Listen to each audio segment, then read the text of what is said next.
I'm honored.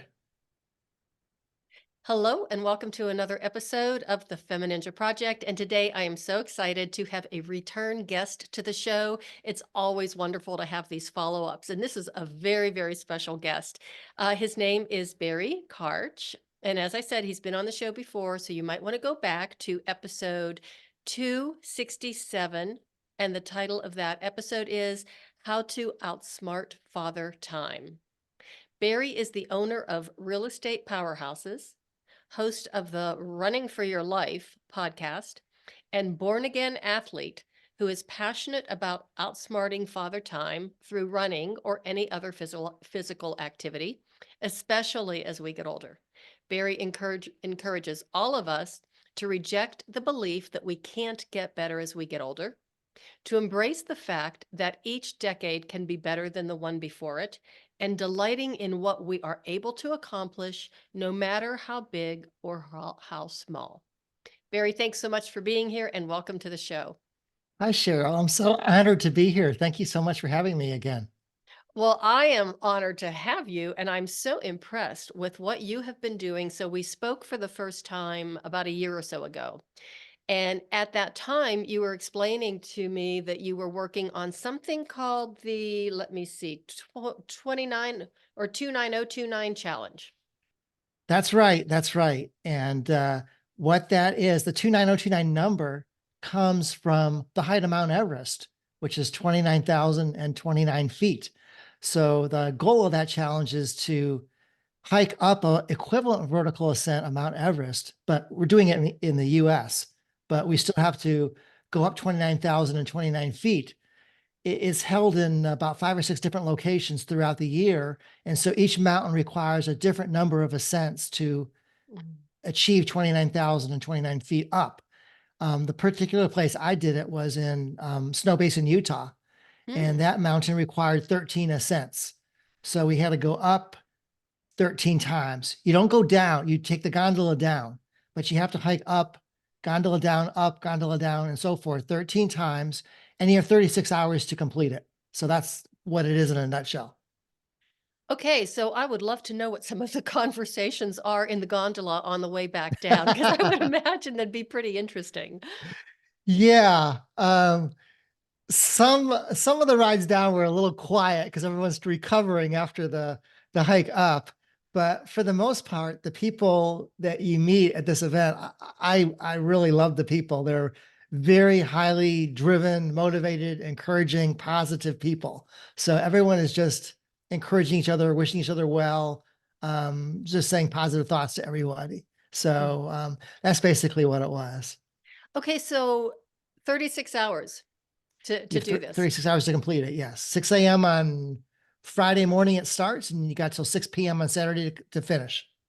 Oh, God. So, okay, so you go straight through for 36 hours. You can go straight through, you can take breaks, you can sleep, you can eat, you can do whatever you want. You just got 36 hours to use as you wish. And is there a bathroom along the way somewhere? There were a good question, right to the practical aspects. There were two aid stations on the way up. Mhm. So they had bathrooms on the aid stations, and then at the top, at the summit, there's also facilities. Mhm. So you're pretty well covered. Okay. So, yeah, all the important things. So, you're from Texas. Yes.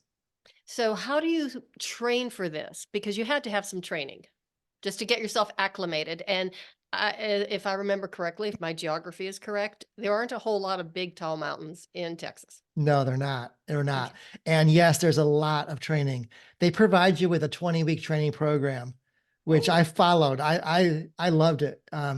It was a challenge every day. It starts out fairly easy, but it builds up in intensity as the weeks go by till towards the end, the last few weeks. There was training basically 6 to 7 days a week. There was something to do during the week. The training sessions got to be 2 to 3 hours long. Mhm. And then the weekends, the Saturdays were the long training events. They weren't always this way, but towards the end, there Mhm. was an 8 hour run. It wasn't eight. I'll explain in a second. Eight, a 10, and a 12 hour run It wasn't straight, but what it was, they were basically run for 45 minutes, a break for 15, run for 45 again, break for 15, and so on for the 12 hours. So it got to be very, very intense towards the end. But to be honest, I loved it. I looked at it as a challenge every day. Like, can I do this? And I was like really driven, very pumped up to do it. So, um, yeah, there's training for it, and I can't remember the rest of your question or what you asked. No, that's So, okay. Well, what I want to do right now, especially just for the listeners, is go back in time a little bit so you can explain. Like I said, I'm calling you a born again athlete because you used to run when you were in your 30s, or you rediscovered running, and then things got busy. Life gets in the way, and you ended up overweight and not very active. And I think it was when you turned 62, you decided to turn the ship around. that's basically right. Let me just go back a little further even. Back in high school, college, I never played sports, so I'm not from the athletic background. I'm just basically a regular guy of average ability. Nothing special about me at all. So I don't want people to think that they can't do this either. If I can do this, you can do it. Mhm, Um, I have a lot of determination and drive. That's it. I don't have any special ability. So I wasn't that active of a person until, as you mentioned, my middle later 30s. I started to run. And I think what got me into it was my father-in-law began to have some heart issues. And mm, I started to think, I need to do something for my heart to try to stay healthy and fit. So I began to run at that stage of my life. And I just ran for the fun of it. Just to be healthy. I just not no particular goals in mind until I found out a friend of mine was also ran. I didn't even know it. And I may mention in your previous podcast, I can't remember, of all places, he worked in a pizza parlor. mhm, And so we, that's how I got to know him from. I went to the pizza parlor a lot. I like pizza. And we hooked up, we trained together, and we did a lot of races together, everything from 1 miles to 5Ks, 10Ks, half marathons and marathons. So I just mhm, started doing all that in my late 30s, early 40s. We trained very, very hard, but that was good and bad. I mean, it was good because we got in good shape, but it was also bad because every run was painful. We never did an mm, easy run, which I come to find out now, 20 years later, that's really not how you're supposed to train. I'm learning now that really 80% of your runs are supposed to be easy, but mm, we didn't do that. So I just got burned out. I couldn't do it anymore. It got to the point where I was tired of putting myself through so much pain and agony mhm, every single run. So I was trying to figure out, how am I going to tell him I don't want to do this anymore? But he beat me to the punch, kind of. One day he's told me, I got news for you. I'm moving out of town. So I never actually had to tell him I didn't want to do this anymore. So he moved. I was on my own. So I never stopped running entirely, but it got down to like a slow jog.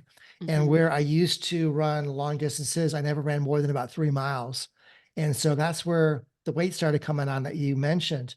mhm, Um, I have a terrible sweet tooth. I always enjoyed sweets, ice cream, and so forth. So I could get away with that when I was younger and running marathons because I was burning so mhm, many calories. mhm, But when I became more sedentary and started to get a little bit older, the weight started piling on. And so I added 10 pounds. Next time I went to the doctor, I was 20 pounds up. And then I mm, went to the doctor again, I'm 30 pounds up. And then I'm getting almost 40 pounds above my running weight.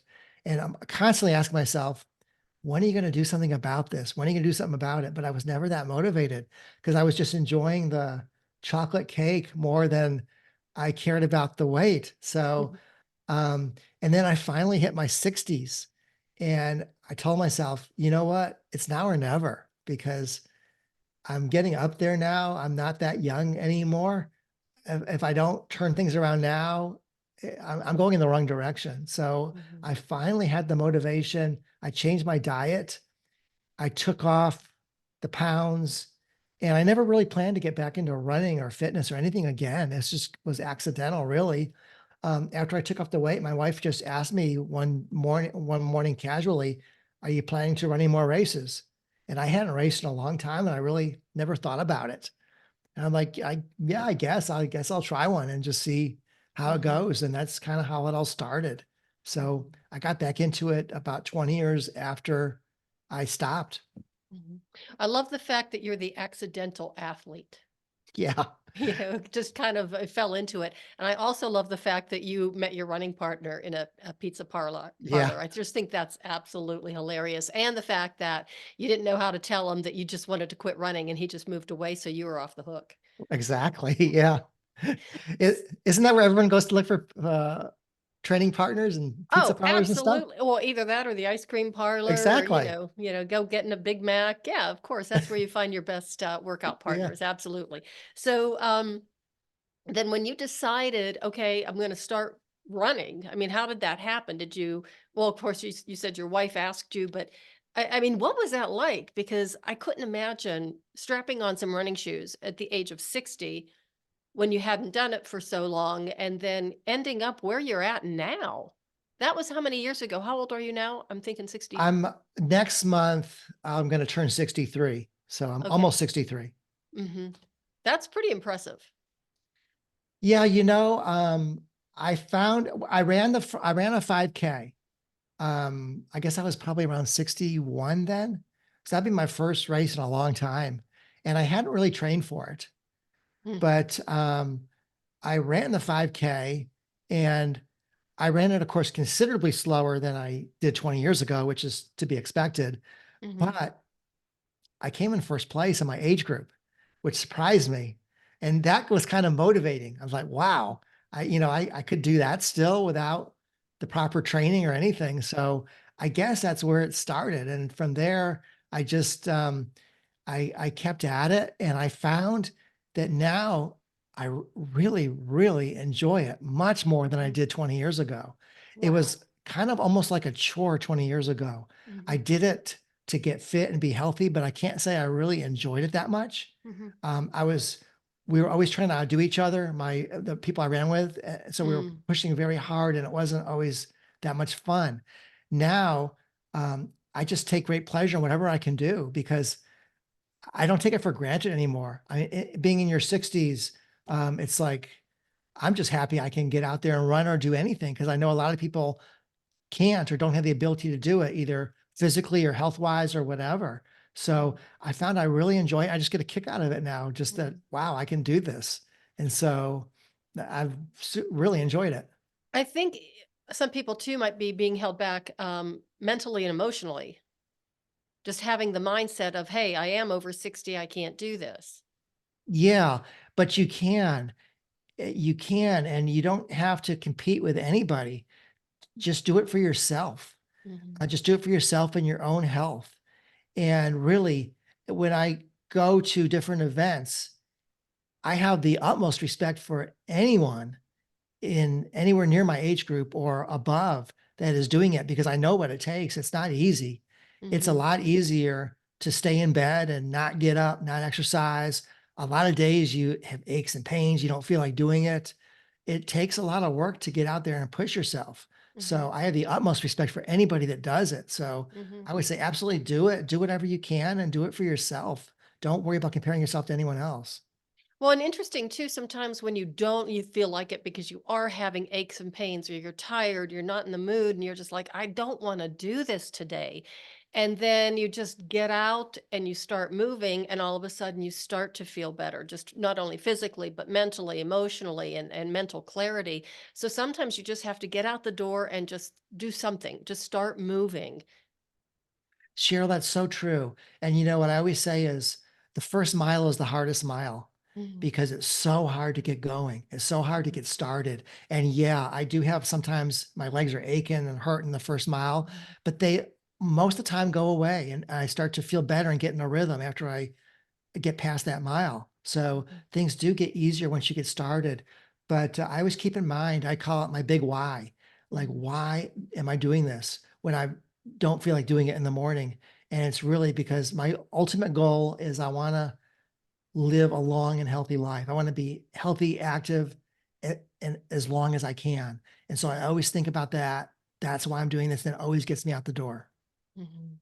Yeah, but sometimes we do need that motivation, but this is a point for the listeners. Honestly, my body hurts a lot more when I don't move, when I don't do something. So if I'm having kind of like a crummy day and it's like, well, I don't want to go to class or I don't want to do this, I don't want to go to martial arts. And once I'm there and I start moving, I feel so much better. But my body hurts so much when I don't move Yeah. and when I'm sedentary. Yeah. And usually my favorite runs are the runs that I don't want to do and unmotivated. Hmm. When I finish them, I feel so happy and like I feel better and so accomplished than from any other run. Just the Hmm. fact that I actually got there and forced myself to do it and did it. So, do you run with a partner, or do you run with a group? Are you more of a solo runner or a hybrid of both? Largely solo, although I did run a marathon in December. That was my first marathon in 20 years also, by the way. And that Congrats. I signed up for a local training group. And so I did the long runs with the group. About it was like 5 or 6 people were with me. Mhm. So those were together. Other than that, I've run pretty much solo. Do you find when you're running with a few other people that there is a sense of camaraderie and easier to get motivated because you're doing something as a group? I do. I actually like it better for most runs because, yeah, you have a sense of accountability. You know, you got to be there because the people are going to wonder where you are if you don't show up. Hmm. And it makes time go by so much faster because you just have these conversations along the way. You're talking about stuff. You aren't like thinking about the time or the mileage so much. It takes your Hmm. mind off of all that and it makes it a lot easier. Hmm. I still take ballet classes, at this time in my life.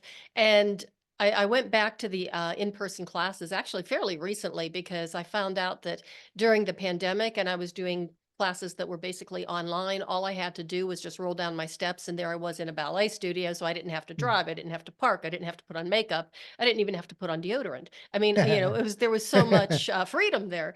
Uh-huh. And I got really lazy. So even after, COVID restrictions were lifted, it took me a while to go back to the studio just because I thought, oh, parking, driving, all this stuff.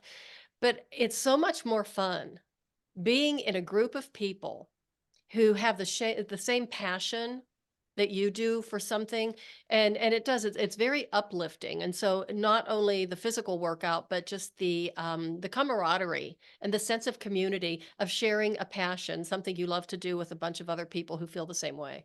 Yeah, exactly. You meet people who have similar interests to you and Hmm. you have a lot in common just for what you're doing. And it makes the time go by so much faster. Hmm. And it makes the painful parts a little bit easier. Yes, it does. It does. Okay, so now tell us, when you did finish that 29029 challenge, you did pretty well, didn't you? Did you like place or something? I don't remember. Okay. The challenge is actually not a timed or competitive event. Hmm. So there are no places. Okay. Um, what it is basically you have, I'm looking at, I think I have the chart over here.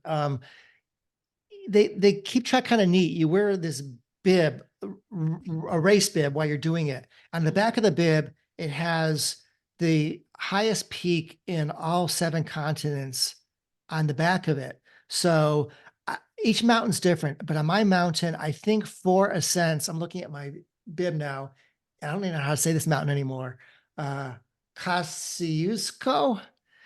4 ascents equals that mountain, and I can't remember where that is even. And It then almost sounds like Eastern European. I'm not sure. And then there's Mount Vincent is the next one. I think that was in Antarctica. Hmm. And that's if you achieve like 5 ascents, they check that one off on your bib, and so on as you're working your way up to Everest, which is the 13 ascents. They check off as you reach the highest peak on each continent as you get there. So at the end of the event, they have an award ceremony in which they give out really nice medals. Hmm. And it depends on which peak, which was the maximum peak you achieved. So some people would get a peak for Mount Vincent if that was the peak they achieved. Some would get Kilimanjaro, some would get Denali. And of course, the ultimate goal is to get the Everest, which is completing the 13 ascents. And I was absolutely bound and determined to get Everest. I was not going to come out of there with less than that. And so, yeah, I got the Everest, and it turns out only 58% of the people in the event achieved Everest. Wow. So I was very, very pleased to get it. But Okay, so congratulations. And I have just got to ask, well, two questions. The first one is, what was that 13th hike like? actually, probably the hardest one was the 12th. Okay. 13th, you have that excitement because you know when you finish, when you get to the top, that's the finish line and you're done. But the 12th was hard. But on the 13th, it was a very neat experience because you run into people on the mountain going up on this event. And it's unique in that it's not competitive, unlike any other Mm, races where everyone is going after the same thing, but there's no places. There's no mhm, awards for first place, second, third. They don't have any of that. So you get to know the people as you go up the mountain. You talk to them, you find out where they're from and all about them. And what's also neat about it is, unlike a race where the front runners are way out in front of you and you may never mhm, see them, on this event, you have a chance to run into everybody. They might mm, be on a different ascent from you. You might be ahead of them, you might be behind them, but they're going up the mountain with you. So you get a chance to see people at all different aspects of it. mm, But on my 13th ascent, there was a couple there. And on your last ascent, they change your bib. You take off your regular bib and they give you a red bib, which mm, signifies to everybody you're on your final ascent. So the people see me going up in a red bib, and they were the neatest couple, husband and wife, mhm, and they hung with me the whole way. And she was military. He was not, but she injured her leg. I can't remember what she did, but she mhm, injured her leg on one of the early ascents, like three or mhm, four, and she hurt it pretty bad. And she had to sit out for a long while. But instead of giving up on the event, she still attempted to do what she could do with it, even though she couldn't get anywhere near the 13 ascents. mhm, So she was with me and her husband on the final ascent. And I can't remember, they might have been on their sixth or seventh, mhm. because like I said, they had to wait a long time for her to even get to the point where she could even walk again. Wow. And they're going up with me and they're saying, "You're so motivating. You motivate us so much that you're on your final ascent. That's so awesome." And I'm like, "You are so motivating. You're here doing this with an injured leg. You had to stop for a long time and you're still out here doing it and Mhm, pushing. So you're motivating me." mhm, So we kind of went up together and I was dead tired by the end. And there were a few parts on the mountain where the footing was very poor or no, almost non-existent. And I was like slipping down and I almost fell a couple of times, but mm. they were behind me, and the guy kept grabbing me and holding me up when I was like Oh. sliding. So he was helping me so much at the end. And so that was what my last ascent was like. And when you get to the very top, there's two chutes. There's one you go through, ascents 1 through 12, and your Mhm, 13th ascent, it's a red carpet chute. You go through at the very end, mhm. and then they give you all this hard work is for a red hat. That's what you are going to get for. They give you this red cap that signifies that you finished it. And so that's what the 13th ascent was like. And it was just a mixture of elation and relief, I guess, to Mhm. be, I was Are happy and relieved at the same time to be done with it. Now, okay, so my second question, then I have another one for you after that. My second question was, and did you celebrate with a big fat piece of chocolate cake? Oh yeah, absolutely. They had a great food, great celebration. I had cake, I had ice cream. I lived it up. And they serve great food, by the way, throughout the event. So I Mhm. did stop for meals because you need the energy and fuel along the Yeah. way. And again, it's not a race, so there's no harm in taking your time and eating. And I would have chocolate chip cookies and all kinds of good stuff along the way, Mhm. just to be and under the excuse of getting nourished Oh, for yeah. the race. But yeah, I enjoyed it. So I have done, I'm here in Colorado, and I've actually done 3 14ers when Wow, several years ago. nice. Only summited once, and I was talking to another guy who lives in the mountains of Colorado just a couple of days ago, and he goes, "Oh, nice." And I said, "Well, not really. It really wasn't pretty, and I didn't really, enjoy it that much, but at least I summited once, and it was like, okay, check that off my list and move Uh-huh. on." But my husband, shortly after we got married, actually he climbed Long's Peak, which is one of the most challenging 14ers in Colorado, Mm, with a couple of his friends. And you actually get to the trailhead like at 2 o'clock in the morning, because wow. it takes that long to be able to get up the mountain and then back down again. So you don't want to be hiking, when it starts getting dark. But I'll never forget when he came home, and we lived in a townhouse at the time, and the townhouse complex had a swimming pool and a hot tub. And the first thing he did is said, "Let's go to the hot tub." And I'm like, "Who are you?" Mm, Because he doesn't like hot tubs. yeah, He actually ate an entire bag of Snickers bars as he was sitting in the hot tub. good for him. He deserved it. He earned it. He certainly did earn it, but it was really funny. He said the stories.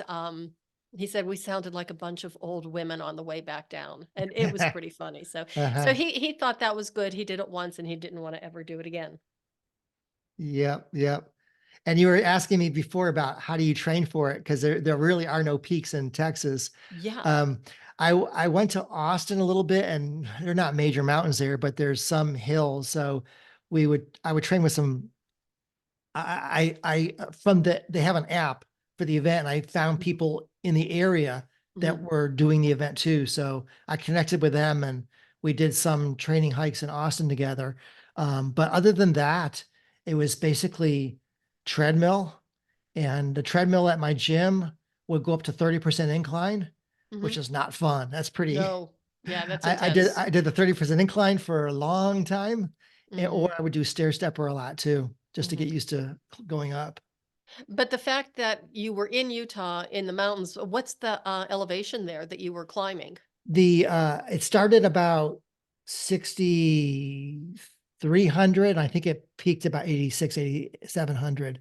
Mhm. Didn't bother me though. I was okay with Mhm. that, Mhm. luckily. Okay. All right. So then you, because you're now on this challenge kind of like trajectory, you signed up for something called the CFF Tower Climb 2024. Yeah. Yeah. Um, my wife heard a TV commercial. I wasn't even aware of this event. Hmm. But she heard a TV commercial. She said, I just heard a commercial about something I think you're going to like. And so I'm like, what is it? And what it is, it was a 1 mile run followed by a climb up a 70-story tower, which is 952 steps. Hmm. And I'd never done anything like that. I've just done regular races, and then of course the 2929, but I've never done anything like this. And so I it captured my fancy immediately. So I signed up right away for it. And then afterwards, I was thinking, what in the world was I thinking when I signed up for it? Because it started to get pretty intimidating. I got pretty nervous about it with the 952 steps. Plus, the event was only 2.5 weeks away from when I signed up for it. So I didn't have time to properly train for it either.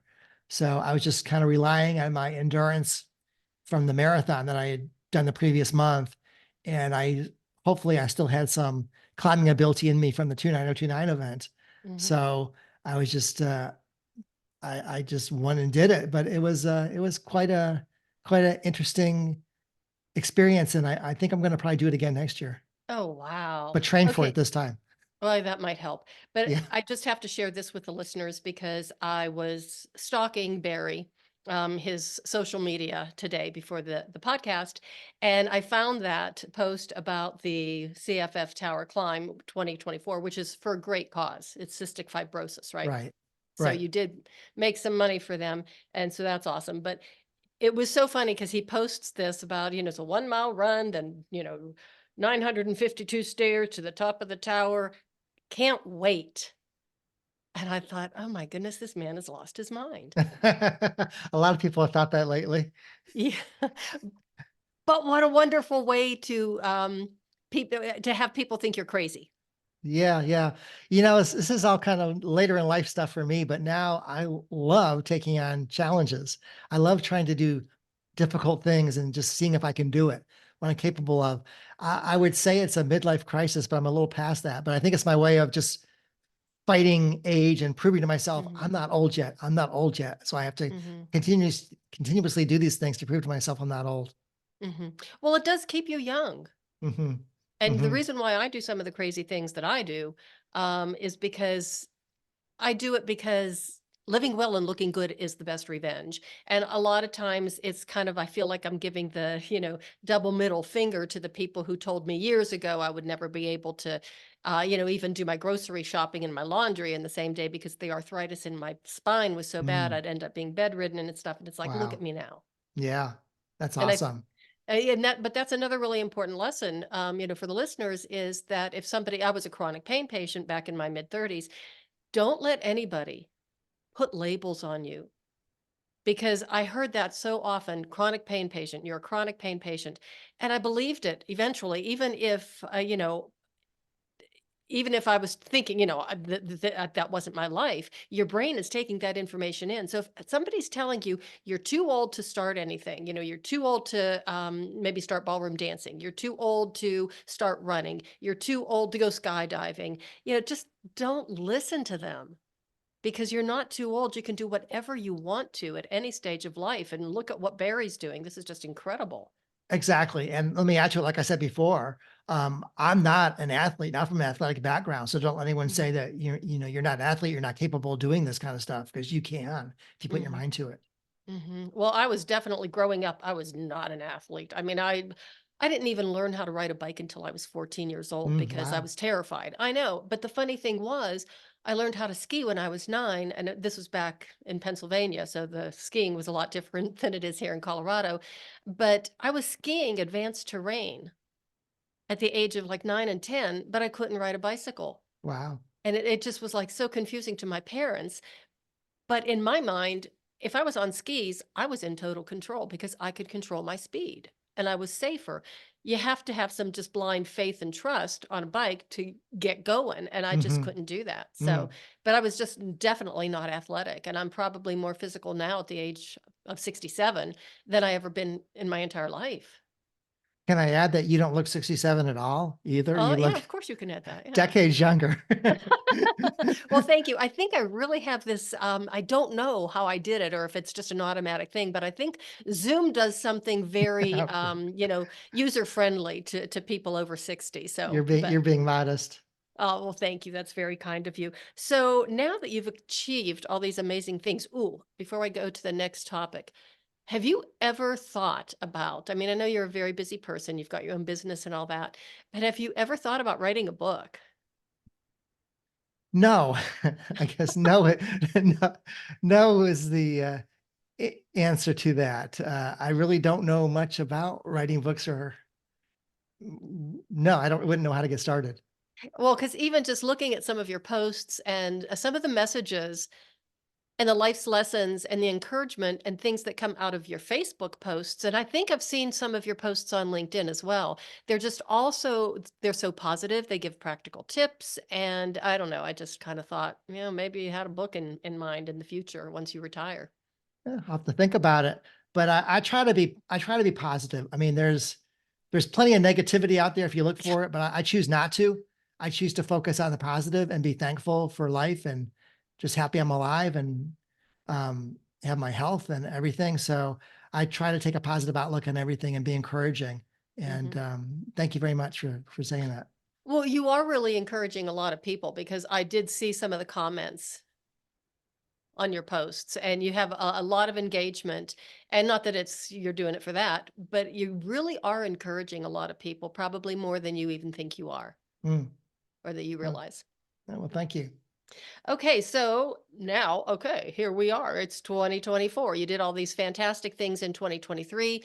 And of course, one of them was starting your podcast. You started that last year, correct? Yes, yes. I didn't expect to do that, but that came out of nowhere also, just Well, as my see, getting back into running, it was because of that. Yes. mhm. And maybe a future books then, see, you never know. Yeah. So anyway, you decided that you set your plans for 2024. Tell us what they are. Well, I came across this concept of a misogi. And what that is, let me give credit to the person I learned it from. His name is Jesse Itzler. And he leads a very, very interesting life. And he always looks for a misogi every year, which is a year defining event. It's to make the years count. So when you look back at your life, you remember like, oh, 2023 was the year I did 29029. Mhm. 2024 is the year I did this. 2025 is the year I did that. So it's not like you look back and can't remember anything about any year. So Misogi is a big year defining event. And it's something that ideally should excite you and scare you or terrify you at the same time. And you don't know if you can even complete it or not. And it doesn't have to be physical or athletic or anything like that. It could be starting a business. It could be learning to play an instrument. It could be Mm, writing a book. It could mhm. be anything, just something big and a challenge that you want to take on. And so for me, I'm still, I guess, in the physical challenge realm. And I like to look for different things because I've done a lot of running. Not that running isn't a good misogi, but I want to do something a little bit out of my comfort zone, as 29029 was, because I never hiked a mountain before in my life. That was the first time I Wow. hiked. So I wanted to do something also a little out of my comfort zone. And I've been following a fellow by the name of Chad Wright. Um, this is all really connected to the 29029 because Jesse Itzler is one of the founders of 29029 who created the Misogi, I learned the Misogi concept from him. One of his friends is Chad Wright. Mm.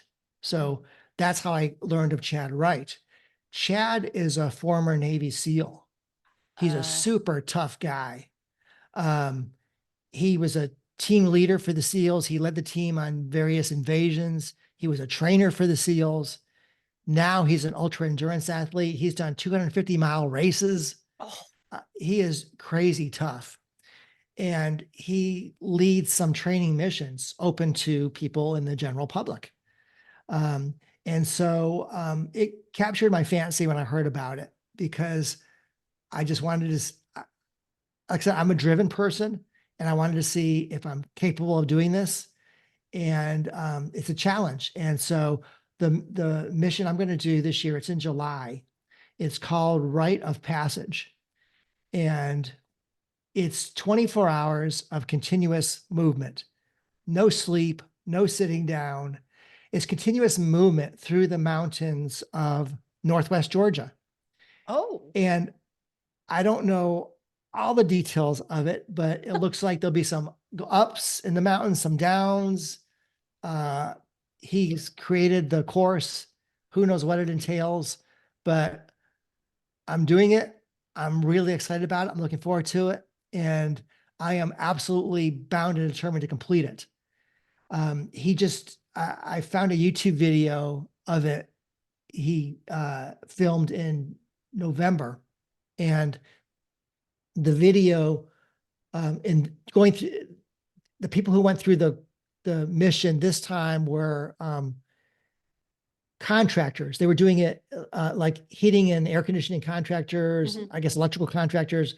They were doing it as a team building um, event.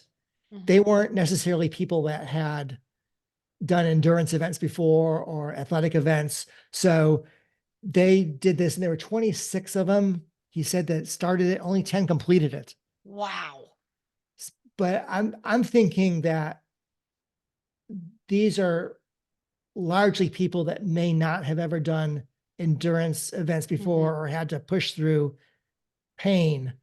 And I'm thinking the people in the general public who actually apply to this and want to do it are going to probably be, I could be totally wrong, but could be a little bit of a different breed. So I'm Mhm. thinking the finishing percentage is gonna be much higher of the Mhm. people that are gonna be in the event I'm doing, but I'm looking forward to it. I really, really am looking forward to it and meeting Chad and showing him that I can do this. I'm guessing I'm gonna be potentially the oldest person there doing this, Mhm. but that to me is very invigorating and encouraging. I love being older and being able to do stuff. Mhm.